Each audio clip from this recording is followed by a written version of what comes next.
and it's 1 p.m. on a working day. That means it's time for Business Incorporated. 55 minutes of going around the world of business. Here's what's coming your way on this episode of the program.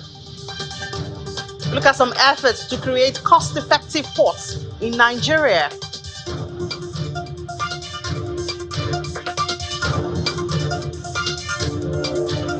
Then we'll set our eyes on the rallying Zimbabwe gold. Their new currency is still surging.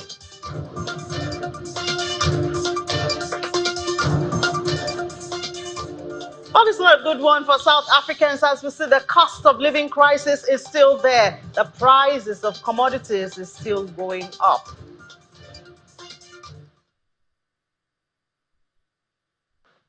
Good afternoon. Welcome to Business Incorporated. I'm Ini John Mekwa, and we start as usual with the from the global space.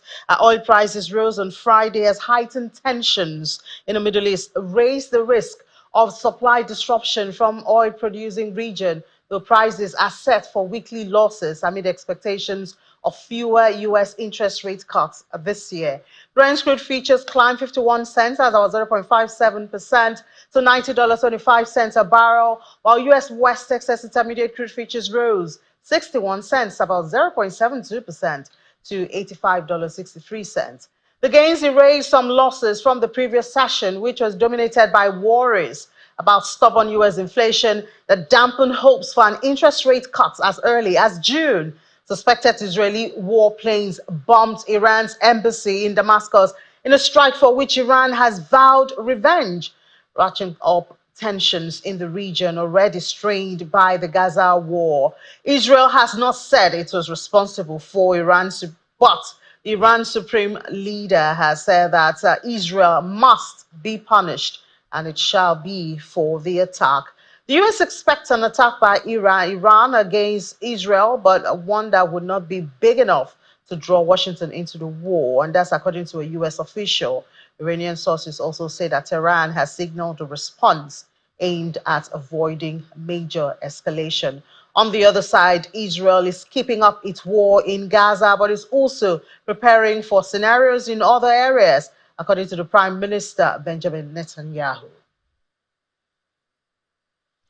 In the metal space, Safe Haven Gold scaled an all-time record peak on Friday and was poised to post a fourth straight weekly gain as geopolitical risks and economic concerns surrounding China attracted robust demand. Spot gold was up 0.9% at $2,394.87 per ounce after hitting a record high of $2,400.35 earlier in the session. Prices were up nearly 3% this week. U.S. gold futures gained 1.6% to $2,411.70. There's potential for more upside in gold prices amid central bank purchases and as demand for safe haven assets rise, with growing anxiety among investors about geopolitical conflict escalating. Doubts about the Chinese economy feeds into worries about growth of the global economy, and this also compounds the market sentiment of seeking safe haven assets. Meanwhile, Vietnam's central bank said it will increase gold bar supplies to stabilize the market, while China's central bank added more gold to its reserves in March. Spot silver rose 2.3% to $29.13 per ounce, hitting its highest level since early 2021.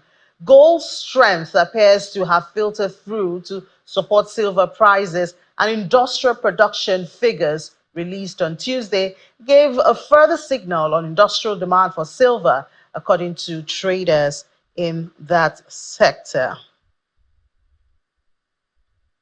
We come to Nigeria now, where with the verified backlog of aviation sector cleared by the Central Bank of Nigeria, the National Association of Nigeria Travel Agencies is asking the federal government to take precautionary steps to avoid a reoccurrence. For the president of the association, Mrs. Susan Akporeye, who was a guest earlier this morning on Business Morning, the government should formulate policies that will encourage more homegrown airlines, as well as compel government officials to patronize domestic flyers. If the current administration continues in this right step that they are already putting in place, and make sure that Nigeria as a whole, our economy is not dependent on dollar. We dey find a way in which we can, the demand for dollar is reduced drastically in our economy. Then we are already heading to a point in which we will never have issues with these trap funds. And then again, they should also encourage more of Nigerian carriers as well, because they are not going to have issues with trap fund like our very own airpiece.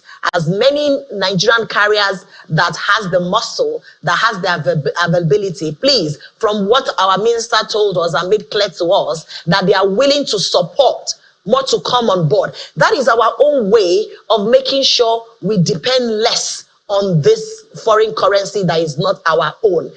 Policies is what will make sure we do not find ourselves in this situation of trap funds ever again. If you remember, this is the third time we're having issues with trap funds. It's just that the other 2 times have not been this bad.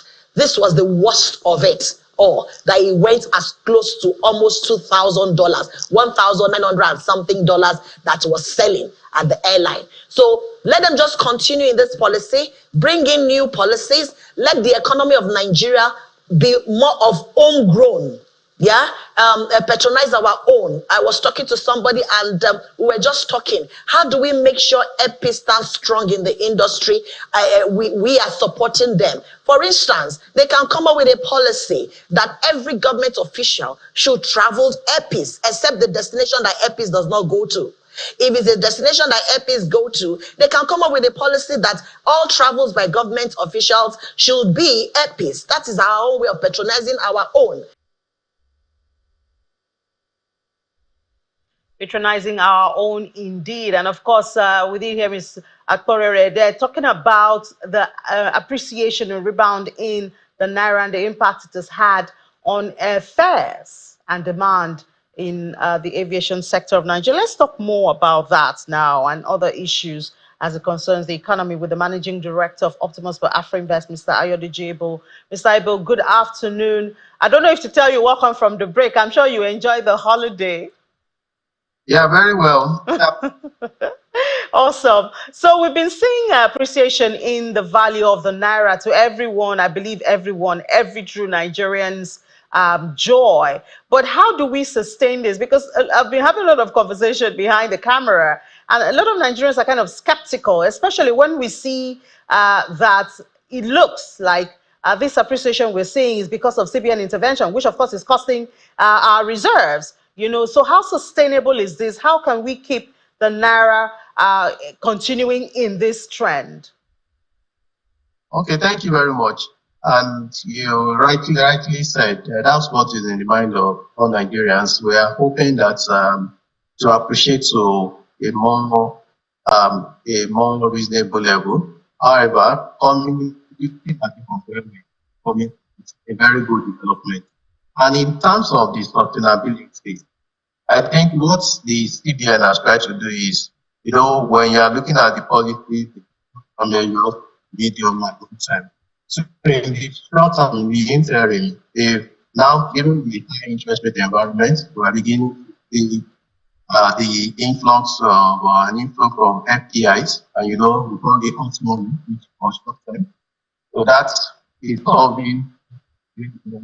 So then we also have the panic sell that is also helping in the short term.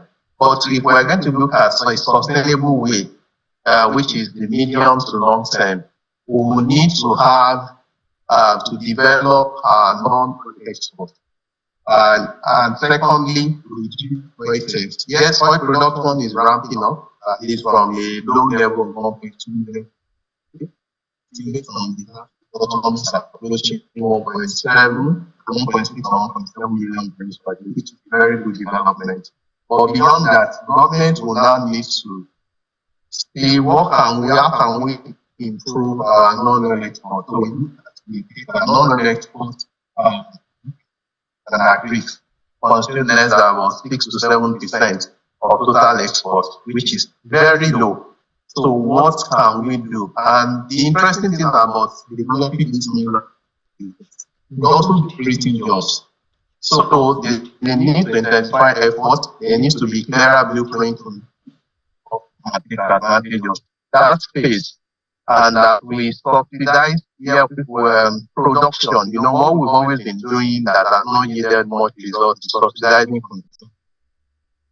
We need to see how we want to provide support for export farming for us to provide that support and begin to export, and that would reduce the loan on the CBN.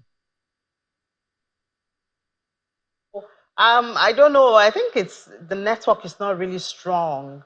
I mean the audio is kind of distorted, but let's just try a little bit and hope it comes out better this time around. So next week we're expecting to get inflation numbers for the month of March for Nigeria. I mean, we've seen projections above 32% is what I've heard most. But I mean, there was also the hope that at least we'll be seeing, even though inflation is still there, but it's at decelerating rate. What do you see? Okay, thanks. I think when you look at the factors that are responsible for the high inflation rates, apart from FX that is moderating, all other factors are still very pronounced. Currently, the electricity tariff have just been increased. That will have impact on cost of production. Secondly, as we progress, we see crude oil prices is really very high. There's still that gap that we know government is still feeling that may not be sustainable before the end of the year. That would also have impact on transportation costs and other costs of production. So there are lots of pressure points, but the overall one that I think has the most impact is the insecurity. So food production accounts for about 50% of total of the inflation basket. So we need to really take care of the insecurity, bring it down to a minimal level. Now, planting season has begun. What are the strategies that we are putting in place to ensure that we cultivate more through improved seedlings, support through fertilizers, and all other form of support we can provide for the farmers and security. So if we're able to do that, when harvest comes, we're able to harvest more, and prices is a function of demand and supply. If we plant more, we're able to harvest more, and when we are selling it, it will also be able to have demand and supply. Prices will be stable. While we're working in the medium term issue of storage, to be able to normalize prices when we're off season. So those are some of the things that we can do to bring down inflation sustainably. Mr. Aliko Dangote gave us a little bit of hope also. I don't know, do you see that feeding in? Talking about, we know that he has started, his refinery has started supplying diesel, and diesel is the industrial one at a steady price of about 1,200 or about that. And we expect a certain level of markup. Do you see that feeding into inflation? Yes, you are correct. A lot of the SMEs also make use of diesel, which is not subsidized. So that's massive decline from 1,600 to about 1,250. If the price is sustainable, would have direct impact in the medium to long term. So you would see prices are always key downwards. To adjust prices takes a bit of time in Nigeria, not only just in Nigeria, because it's when you purchase new goods that you begin to sell at lower price. So we'll begin to see that impact. That's the welcome development, because the advantage that Dangote now has is that apart from the fixed cost, which is the crude, all of some other factors of production that are available, the cost of shipping from abroad to Nigeria, that is off. The demurrage that you have to pay at the port, that is off. So some of those factors would also enable it to efficiently produce at the lower rate, which will be beneficial. So Nigerians also will be waiting, I think, based on the projection next month, to begin to produce TLS. And if we can also get it at a reasonable level, even for the government, will be positive because it will reduce the gap that they've been subsidizing or filling since the increase in crude oil prices.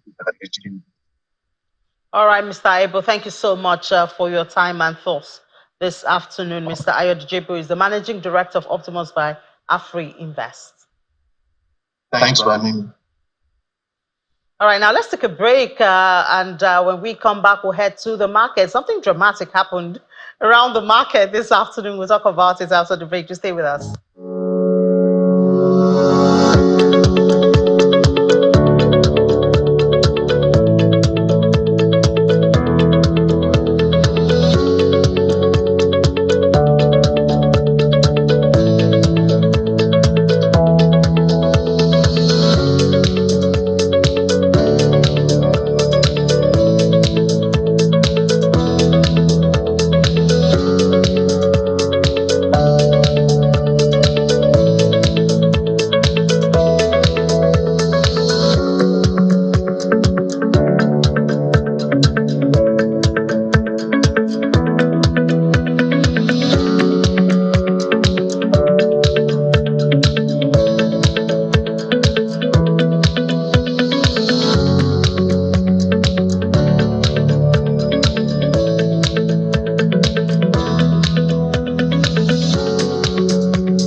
Welcome back to Business Incorporated on Channels Television. We're head to the markets now. And I have to say, as Aneti walks in, that Aneti almost had a fit this afternoon. Yes, Aneti was trying to get the market numbers for intraday, and then he saw some numbers that just made him...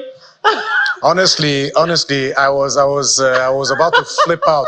Let's just say I flipped out because the last time I checked, or where we had the numbers, we had about 103,005 something. That's how the market closed. It closed at 103,000. Exactly, which was on Monday, but then we were still tracking that number as at Wednesday. But lo and behold, we've had just about 2 trading days, today being the second for the week, and then the final for the week. I just saw the market numbers fall all the way from that 103,000 to just about 100,000. I was like, what's going on? So I think your heart broke. Today honestly, is in love with the NGX. Honestly, that's my market. That's my favorite market. Of course, we have a potpourri of markets, but so have you been able to find out what happened? I know you were talking to some officials at the NGX and some traders and all of that. Have you able to put together what happened? Did the market really go as low as 100,000? Yeah. One of the traders I spoke with a couple of hours ago, just about 2 hours ago, he said he alluded it to a system glitch. but also mentioned that the likes of Airtel, you mentioned many markets, major, the market majors, just like what you just called them now, Airtel Africa, Dangote Cement, Seplat, Geregu, MRS. They were in the red. And of course, Dangote Cement was in the red by 2.99%. That's about 3%. So no doubt that's well enough to pull the market from that previous level, but not at that 100,000 points, because we saw how about if the investors had spent so much money during the holidays and then they just decided to recoup a bit so they can have something to use for the weekend? Yeah, but I wouldn't think that it would amount to that, because that would mean about some 2.64% dip. That's almost like a plunge. And just for intraday, well, honestly, I guess any investor would flip I'm out. happy for you, Anyeche, that at least we have 102 at intraday and not 100. We're hanging on the thread of 103,000, but it's still fair value. All right, so let's talk more with our viewers wherever you are around the world. So Nigeria stock market, yes, Nigeria stock market, it is still an emerging market, but a market still tracked all around the world. We're still being, so far, we're still in the year at about 37.5%, still fluctuating, while month to date, we're fluctuating in between 1.5 and 1.7%. So in the negative terrain, that is. So this is just like what me and Ini were discussing just a couple of seconds ago. But for the South African Stock Exchange, the JSE is very much in the green, 0.4%. On the other sides of the markets that we track around the African continent, Egypt was the biggest gainer at intraday, 1.25%. Although this is maybe like on Monday's figure. But for Kenya's stock exchange, it closed in the green, 0.34%. Now let's talk about Nigeria's stock market, but this time we're looking, putting our X-ray on the banking sector. Very well, the bank capitalization policy, which the CBN announced a couple of weeks ago, is still making headlines and grabbing attention. And that's because shortly after that, some banks, the bank stocks were in the red. Most of them were, for the better part of last week, they were in the red, no thanks to some issues as regards this recapitalization as well as profit taking. So just a mixture. But then this week, we also saw the likes of GTCO, Zenith Bank, and UBA releasing some stellar performance in their full year 2023 financial performance results. And of course, we also saw FBN announcing their plans to raise about 300 billion to raise from the capital market, either domestic or the international market. Now, to talk more about this and other news that just came in just some hours ago, let's have Nathaniel Disu, investment research analyst at Afrinvest Consulting. Thank you for joining us, Nathaniel. Thank you very much for having me. Good afternoon. Okay, and welcome back from the holiday. Now, okay, so now my first question, you've heard about what we just discussed now, but my center focus is on Fitch, on Nigeria's banking capitalization. Now, they're warning that in as much as they're commending the central bank for its directive for the lenders to raise their paid-in capital requirements across whatever cadre they may belong, but they're also raising some concerns that small and medium-sized banks may struggle to raise the necessary capital, and this could lead to increased M&A on the which is not on the favorable side. So, what's your take on this? Okay, yeah, thank you. So before that, let's just have a review of why the whole banking recapitalization exercise has been made to take place. So if you look back as far back as 2004, during the Soludo-led administration of the central bank, so there was a banking consolidation whereby the share capital was, the banking capital was raised from about 2 billion naira to 25 billion naira. So if you look at as of back then, the value of that 25 billion naira was in the range of $119 million. But now, if you look at the current exchange rate as about 1,200 naira per dollar or 1,150 naira per dollar. So that 25 billion naira is now in the region of about 21 million naira. So there's a huge gap between what the value of the of the 25 billion as at 2004 and what it is right now. And also, if you look at the interest, if you look at the of the inflation, as at 2004, inflation was seen in the region of about 10 to 13%. But now, as at April, inflation is currently printing at about 31.7%.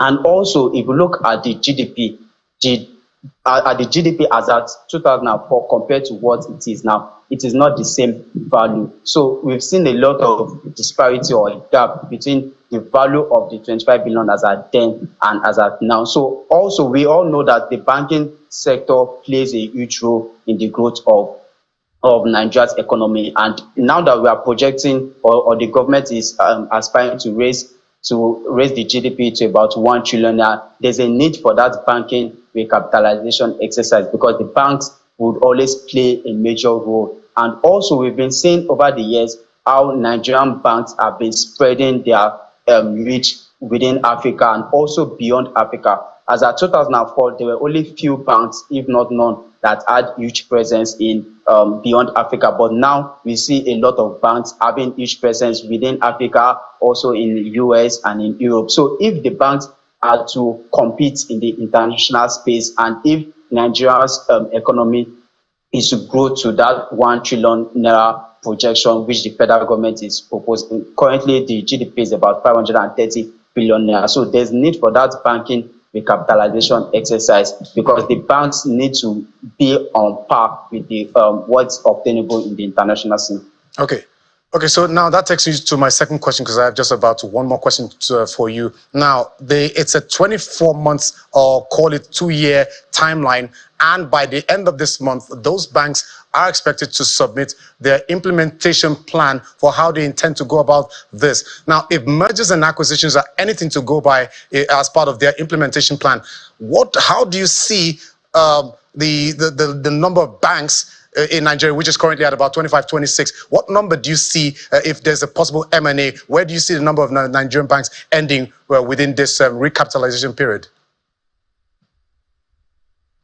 Okay, thank you very much. So it remains to be seen how many banks would remain. But also remember in 2004, which is my reference point, as at then the number of banks were about 89. But after the whole consolidation exercise, the banks reduced to about 25, and it made the banking sector stronger, and also it helped to push the growth of the economy. So it's not out of place. Whenever this kind of exercise comes into play, there would always be a sort of merger or acquisition. So that we're not ruling out. It's bound to happen. So, and most likely for the tier 1 banks, they are stable, they are more resilient, and we believe that they have the strength to raise the needed capital to stay afloat. But for the tier 2 and the lower banks, so that's where we're likely to see a couple of probably mergers or acquisitions. So that is not ruled out. That is bound to happen. It's something that, yes, we are not saying it's likely to happen, but it's bound to happen. There will likely be 1 or 2 mergers or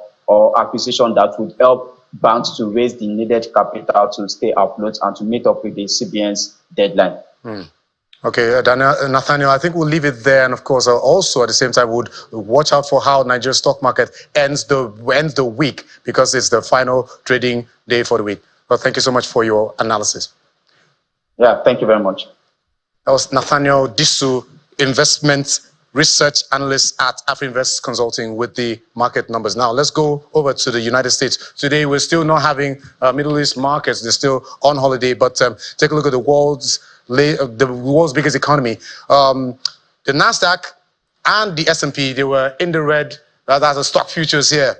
You're still 0.18%, and the NASDAQ, that's for the S&P 500, while the NASDAQ, 0.37%. Initially, the Dow Jones Industrial Average was in the green, although it's made some pullback, still oscillating. Now, this is because at some point, the investors are awaiting earnings, the latest earnings, the Q1 earnings result from major banks, bank earnings, JP Morgan Chase, Wells Fargo, as well as Citigroup, which are among the companies expected to release their reports. Yesterday, we saw asset management giant BlackRock post a better than expected earnings. So now overnight, we saw tech shares pulling both the S&P 500 and the Nasdaq into positive territory, while the Dow Jones Industrial Average was in the red. Now, for more perspective on that, let's have our Washington correspondent, Maria Bird, with the details of trading on Wall Street for Thursday.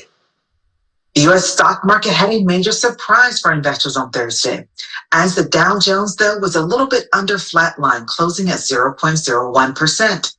But the S&P 500 and the Nasdaq were up at 0.74% for the S&P 500 and a surprising 1.68% for the Nasdaq. This is very clear that investors are hopeful for the next weeks and days ahead, as the consumer index reports showed some slight growth and inflation, but not enough that would really impact the Nasdaq and the S&P 500. Not what many economists thought would be the growth. So the slight growth and the inflation did not keep many away. This is also a clear sign that the U.S. economy could be coming back much faster than once was expected. Companies like Apple leading the way with major growth and Amazon also showing an uptick, has many hopeful for the future of the U.S. stock market. Our Washington correspondent, Maria Bird, with the Wall Street numbers for Thursday. Now, for the final market that we're looking at, the Asian markets, where we see Hong Kong leading its peers within that region in the red. Only the Nikkei was in the green territory, 0.21%, while we see the South Korea's Kospi in the red, almost 1%. And this is at the same time where the Bank of Korea left its interest rate unchanged for the 10th consecutive time at a 15-year high of 3.5%, where we see the Kospi in that region. We talked about the Hang Seng index down 2.18%. Lots of profit taking initially. That market just resumed from the holidays. Now, for the Shanghai, where we see the Shanghai in 0.49% negative territory. This is coming a day after some trade data were released, which shows that the exports for March fell more than expected, declining by about 7.5% compared to 2.3%. And in Australia, the market resumed. It extended the losses from Thursday to close the day down 0.33% at about 7,788.10% points. So that's the market for Friday. Yeah, thank you so much, Anita. Pleasure. All right, now let's head to Germany and see where the Chancellor there, the German Chancellor Olaf Scholz, is traveling to China on Saturday, tomorrow. And during that trip, he's supposed to talk about more fairness in economic relationship with China. A lot has been happening between these two countries. Let's have Chiponda Chimbelu now join us to tell us what else we can expect or the details of his trip. Hi, Chip. Good afternoon. So what can we expect from the Chancellor's visit? Thanks for having me. Well, Inni, this is going to be one of Chancellor Olaf Scholz's longest trips as the German head of government. It's a 3-day trip to 3 cities that include Shanghai and Beijing, and economic relations will be top of the agenda. China is Germany's largest trade partner, and Germany is one of China's top 5 trade partners. The trade volume between the two countries was around 253 billion euros last year. But there have been some tensions in recent years. Here in Europe, the criticism is that Beijing's subsidies give Chinese firms an unfair advantage over European ones. So we can expect Olaf Scholz to touch on that on this visit, during which he will be accompanied by around a dozen business representatives from Germany. Well, I guess a lot of businesses are looking forward to that. What could come out for the businesses apart from the country?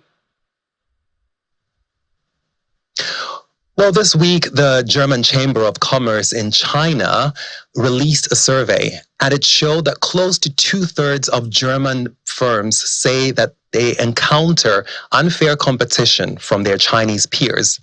It also went on to say that German businesses are outgunned in terms of access to local officials, information, and licenses. Now, the biggest issue for German companies is that they feel they don't have the same level of market access that Chinese firms have here in Europe. And while they believe that the quality of German-made goods is better, businesses say they feel price pressure from their Chinese rivals in a way that eats into their profits. Now, of course, that's according to the survey. China's economic slowdown is also forcing Chinese firms to turn to foreign markets to offset the downturn there. Now, as a result, German firms may even face more competition. So this is why there are probes at the EU level to see whether tariffs should be imposed on some Chinese goods. All right, a whole lot going around there. Chip, what about the markets? What are investors doing there today? European equities look like they are set to slump to another weekly decline. The Stoxx 600 entered Friday down 0.4%. Now, that, of course, comes after the European Central Bank decided to hold interest rates on Thursday. But it also signaled that a rate cut may be on the horizon in June. That, of course, would be welcome news for the Eurozone economy. It has barely grown for more than a year. With high interest rates, businesses are borrowing less, as the ECB's quarterly lending survey showed this week. That means that investment activity has also declined. And in terms of data, we will be getting inflation figures from Germany, France, and Spain. Now, that is information that could provide a signal about the timing of the ECB rate cut. All right, Chip, thank you so much and have a great weekend. All right, now let's go to Zimbabwe now. We know this country, in 2016, they did introduce a new currency. They called it bond notes. And now, 2024, they've introduced another one. This one is backed by gold, and it's ZIG. They call it ZIG, but it's Zimbabwe gold. And this is backed by 2.5 tons of bullion, about $100 million in foreign currencies held in the central bank. And it's been rallying since it was introduced about 6 days ago. But let's find out the reality of that with George Msumba. He's a journalist with StarFM in Zimbabwe. Hi, George. Good afternoon. Should I say congratulations on your new currency? Good afternoon.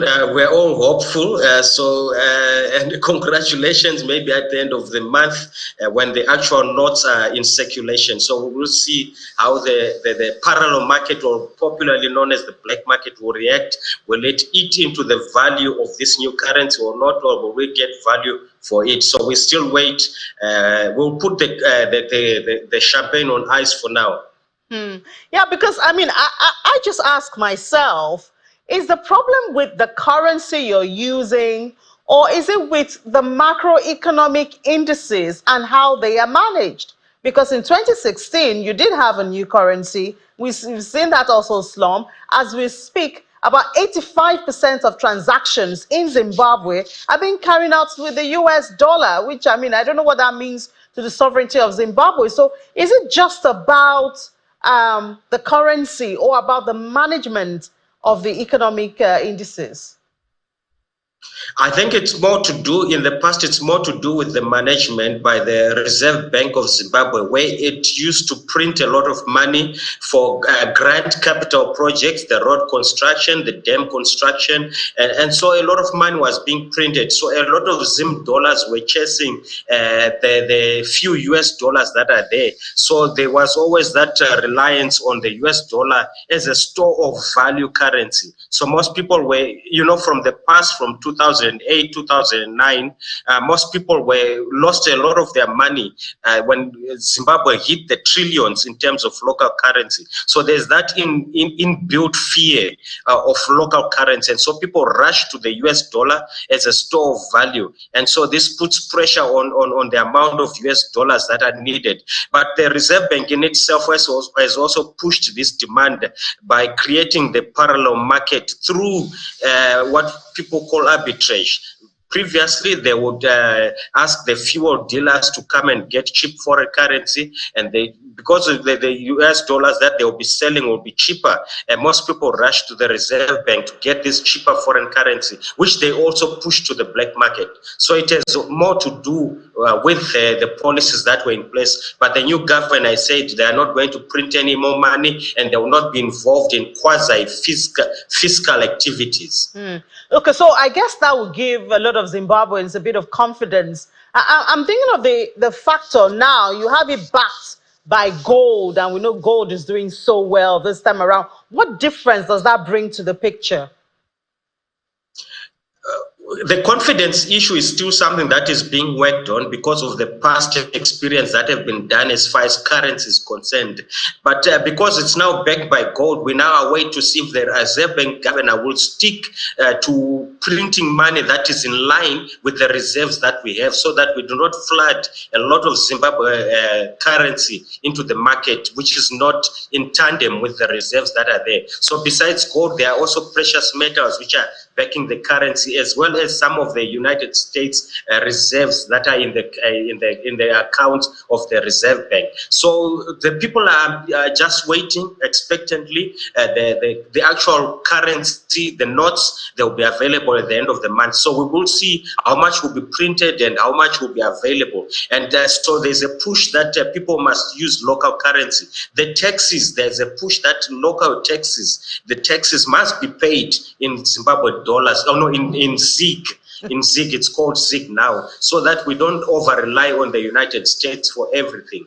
And so we push to make the ZIG stronger, the local currency stronger, by saying taxes must be in local currency and not in United States of dollars. It's a bit difficult to win the people off. The people are so used to the United States dollar, so it's a bit difficult, the confidence issue and so forth. So it's a very long battle that we are facing. Yeah, long indeed. But George, I think we should revisit this conversation at the end of the month, since by then the new currency should be available, and then we'll see how much of embrace it has received from Zimbabweans. But thank you so much, and we certainly wish you the very best in Zimbabwe. Thank you so much. It's good to be with you. Sure. All right, now let's head to South Africa, where right there, consumers are facing a high cost of living as the price of basic food basket has increased by 8.3% in just 1 year. This uptick translates to increased expenditure for households, businesses, and motorists alike, impacting essential needs like food and fuel. Additionally, the burden is compounded by escalating electricity rates and fuel prices, collectively straining people's finances. And then, of course, we've had a lot of conversations. The General Industries Workers Union of South Africa have been saying that this is putting a lot of pressure on the working class and that they should oppose interest rate hike. Well, doesn't that sound a bit like Nigeria, especially when you talk about the electricity rate hike is the newest one there in the country. But okay, now we tried to have this conversation in the morning, but we had the network issue. Good enough, Mr. Ahmad Rabiu, the managing director of Dala Dry Port, did say he will join us this afternoon, so we hope and pray that the network is working. And we're talking about the costs of moving export containers or operations around the port and the infusion of technology. He's the managing director of Dry Port in Kano, and it's about a year now since they promised that they were going to connect the northern parts of the country to the southern parts, especially the Lagos port, through rail, though, which is beyond their own reach. Of course, it's the federal government that handles that. But let's have Mr. Ahmad Rabiu now. Mr. Rabiu, good afternoon. Good afternoon, and thank you for having me. We're happy to have you since we couldn't have you in the morning. So tell us. It is sad, the new normal caused all the wahala. Compliments of the season. We just had the Easter and having the Eid now. So compliments. Thank you. We wish you the same. Certainly, we do wish you the same. So tell us, have we moved anywhere from where we were a year ago when we talk about, because you did promise to connect the northern part to the southern part when it comes to the ports, even though you promised through rail. What's going on there? Has there been any improvement? Thank you so very much. We have moved from where we were at the commencement period. When we started, as I explained in detail the other time, it's a novel outing. It's totally new. We're talking about delivering goods from one warehouse in Nigeria to a warehouse abroad. And that is talking about door-to-door delivery of cargo, which has been, which was totally new at 30th of January when President 2023, when President Muhammadu Buhari commissioned our port to commence that project. It required a lot of interrelationship with shipping lines, with the waterfront terminals, and then, of course, the Nigerian Customs Services, and all those standards organization, all cargo standard agencies and the security agencies to come to terms with the reality that rather than do everything at the seaport, now they are going to be doing all those things that were required at the inland port. And so adjustments, realignments, all those have happened. And we were able to meet all the requirements of the Nigerian Customs Service, and we met also all the requirements of the Central Bank of Nigeria. And we have entered into varying agreements with shipping lines. And even today, as we speak, we have the shipping lines already on their way to our facility, and we shall have a robust engagement with them. We've had already some understanding with some of them, and we are hopeful that by the time we are done, then there will be seamless flow of cargo from warehouses abroad to warehouses in Nigeria, and from warehouses in Nigeria or markets in Nigeria or factories in Nigeria to warehouses or factories abroad, so that whoever is doing the business of importation does not have to leave Kano to follow up his goods to the ports of first arrival. The shipping lines will send the manifest. Everything will be advised while the person is at his base, and all our neighbors will benefit from it. Those neighbors in Nigeria and our neighbors in the neighboring countries, all the way through the entire Sahel, will all benefit from that. In the same vein, their exportation will also commence and move all the way from our facility to any location abroad, the Apapa port or the One port or Chinkan or Wari or Sapele, whichever port is going to be the port of marine transfer, that is sea voyage, will just be a transit point. The journey actually commences at our facility. We have already done a lot of exports, and we are receiving a lot of imports direct into our facility, and the economy of the country benefited robustly from that. As I emphasized at that time, it is your ability to deliver goods that actually gives them the effective value. You remember there was the American Growth and Opportunities, AGOA and others, but due to our delivery processes, Nigeria was not able to get much from it. Even though smaller countries were able to get a lot of benefit from it, we did not in Nigeria. And we are still grappling with quite a lot of issues regarding the delivery. So the rail standard rate, we were promised 2023 December, but due to varying challenges, we have now been assured by the current Minister of Transportation that the standard gauge rail line will be completed. The one that is running from Lagos to Kano to Dampata and all the way to Daura and into Niger to Maradi. That is expected to be ready and commissioned by 31st December 2024. Already we are now moving the goods on the narrow gauge, and we're hopeful that by the end of the year, the movement of the goods on the standard gauge rail line will be commissioned. So a lot of goods have happened, and the importance in Kano, the Nigerian economy is the better for it, is already gaining great value because we have now got incentive to export goods direct from Kano that accounts for almost 65 to 70% of non-oil exports out of the country. Mm. So, I mean, well, thank God that, even you sound optimistic, but it still goes back. Yeah, when we talk about non-oil exports, we go back if we're to do back a bit, and then we look at the raw materials. What are we exporting? The production of those materials, the issue of insecurity, which has stopped a lot of farmers from going. How much is that affecting your operations, or how much threats is that posing to your operation? Regrettably, threats to peace in a number of areas, especially part of the northwest, has slowed down production in those areas. And of course, the volume has reasonably gone down. But we were not exploiting the opportunity that we have had for a very long time for the exportation. So keying into it now and gradually growing the export, we will not be able to in the next 3 to 5 years attain the optimum capacity because the facility for the exportation trade, the business of export really are not yet on the ground. When the rails is fully completed, and we begin to use the standard gauge and the narrow gauge at the same time, And then when the roads are made better, and then our trucks can go, then we can now be able to really attempt some height in our exploitation. What I'm saying in essence is, even though there has been reduction in production, the reduction in production has not taken away in volume. It has not in any way affected the volume that we can be able to exploit in the next up to 3 years. It is regrettable that that is the current situation. If you do not have the infrastructure to move the goods, you cannot move them. And we have not been able to move them.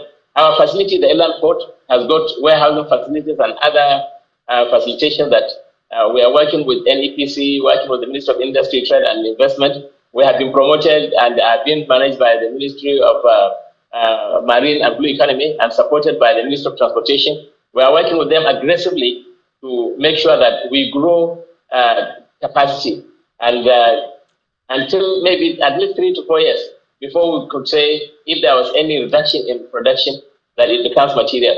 But on the whole, security is important, especially for our partners abroad. They want to hear that our place is safe. They also want to be able to visit us. And when they come, they want to visit all the places in order for them to ascertain one fundamental issue. If we say we can give them 100,000 tons, they would want to see the entire sources of the 100,000 metric tons and have comfort that yes, what they are going to sign to agree on is actually proved. For the time being, we just assure them that the Dawano market in Kano, the international grants market, which is the largest in Africa, if you like, has already got in it the stock that we are not able to exploit fully now. So, but we would want those who come to us abroad to be able to go around. So security is a fundamental issue, and we are happy that the government, the New Hope government, is really keen in. Even this morning, just about 2 hours ago, I have seen that our military have been able to attack and dismantle at least 2 formations of the bandits. I have read it today, and I'm sure you have also read that information. So we are hopeful with the work that the government is doing. Our military operations are doing quite a fantastic job together with the police. All right. I believe it's a fundamental issue. All right, Mr. Rabiu, thank you so much. I wish we could actually settle more on that conversation, but we really have to go. Well, thank you so much. I mean, even though we couldn't have you. It's important to appreciate that the linkage between the inland airport, yes, we have the inland airport that has been the pioneer inland airport. All right, Mr. Rabiu, we really need to go. Mr. Ahmad Rabiu, the managing director of Dala Dry Port. Thank you for having me, and thank you so very much, Chana. Okay. You are doing a fantastic job. Thank you All right, thank you. Thank you so much. We appreciate your time also. I mean, we have to go to the crypto space before we close the program. So let's see what's happening in the crypto space at this time. We look at the price and we see that Bitcoin has hit 70,782.24, went up 0.02%. And I have to say that there's been some kind of movement on Bitcoin since the weekend that I hardly understand. I know that by Saturday it was about 67,000. By Monday it was 72,000,